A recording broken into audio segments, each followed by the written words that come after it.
stuff like that have ended. So you're not going to get any information like that ever. Anybody. And if I ever see it, they're fired immediately. That's the way we're running this organization. And I can take it. John Dorsey can take it. We won't crack, I promise you. We should give just a little context to what he was referring to Bob Wiley, Bob the former Wiley, offensive... the former O-line coach. You guys probably saw in Hard Knocks, kind of the comedic relief of last year's Hard Knocks. He had said some things that Kitchens shouldn't have gotten the job, essentially. It should have gone to Greg Williams. And Freddie Kitchens he said, I don't want to say anything bad about Bob. He's recovering from ankle and knee surgery. And then he crushed him. I mean, he went after him pretty hard. And it was, to me, this was Freddie Kitchens' first young coach mistake.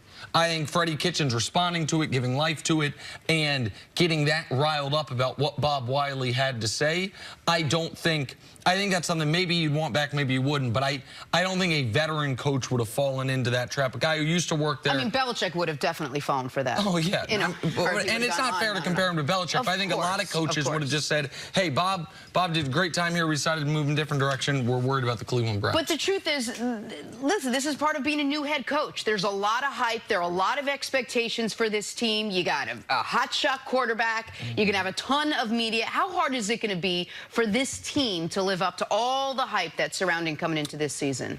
This is the thing in the NFL. If you're talented, the hype, what is it? I mean, because if you're talented, you're just talking about the talent there. Hype is something you're trying to push something that maybe necessarily people can't see. So to me, the conversation about Cleveland, it's not hype. They're one of the most talented rosters that we have in the NFL. They have one of the bright, up-and-coming quarterbacks, personalities in Baker Mayfield. They have one of the electric wide receivers that we've seen in the NFL the last 5 years in OBJ. Last year, we saw Baker Mayfield quarterback them to 6 wins after winning 1 game the 2 previous seasons. That's not hype. That's talent. So Freddie Kitchens, I can understand. If it was a veteran coach and he said the same thing, we would turn it some different. Everything Freddie Kitchens said, we're going to make the excuse that, oh, because he's a rookie coach. If they were having a problem, it doesn't matter. Head coach is a rookie or 20 years. He should have addressed it. He should have said exactly what he said. I talked to John Dorsey this weekend. I talked to Alonzo Highsmith, and they are cutting out a lot of the things that bad organization and bad teams, all those rumors, being sources, taking information from the building, outsourcing it to other people, write about it, and don't attach your name. They are removing all those types of things. But I don't believe that Cleveland, it's hype.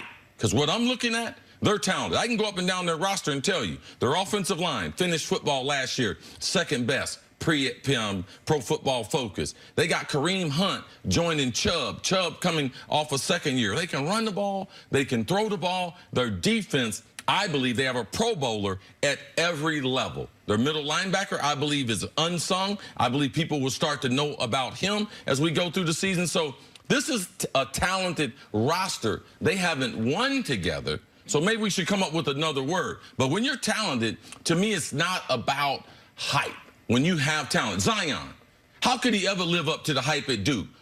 Pretty talented. Did he not?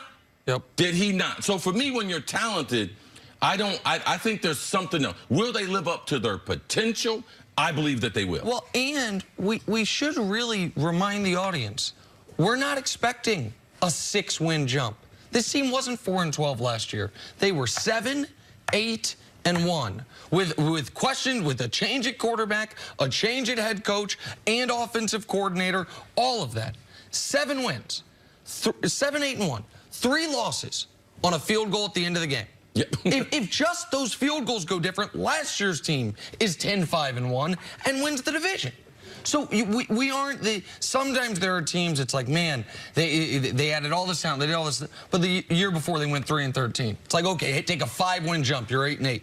If the Browns win 3 more games than they did last year, they're in great shape, and they could have won 3 more games last year than they did last year. Like, so I don't think it's overselling it. I got in, friends in Pittsburgh had me on the radio yesterday to talk about how could you like the Browns more than the Steelers?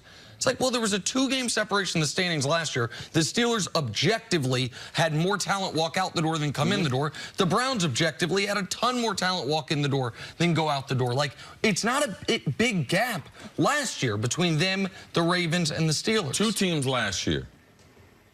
L.A. Rams. Did they live up to the hype? Absolutely. Kansas City, Patty Mahomes. Did they live up to the hype? Exceeded it. Oh, okay. It has a lot to do with talent. Yep. Except that you're not picking them to make the playoffs coming off a 7-win season. You're picking them to win the Super Bowl. No, I'm not. I'm You picking don't them to think win they're their gonna win the division. Super No. Bowl? I'm picking them to win their division, which is how you make the playoffs. I thought you were picking them to win the Super Bowl. I haven't done the I thought you were Super Bowl picking them to pick win yet. 10 That would be Super bold. Bowls in a row. That would That's be a what I bold thought. pick by me. I think right. Chris might have mentioned Take a break. What do Tom Brady's new contract details reveal about his future as a Patriot? That's ahead on First Things First. Kansas City. You and I are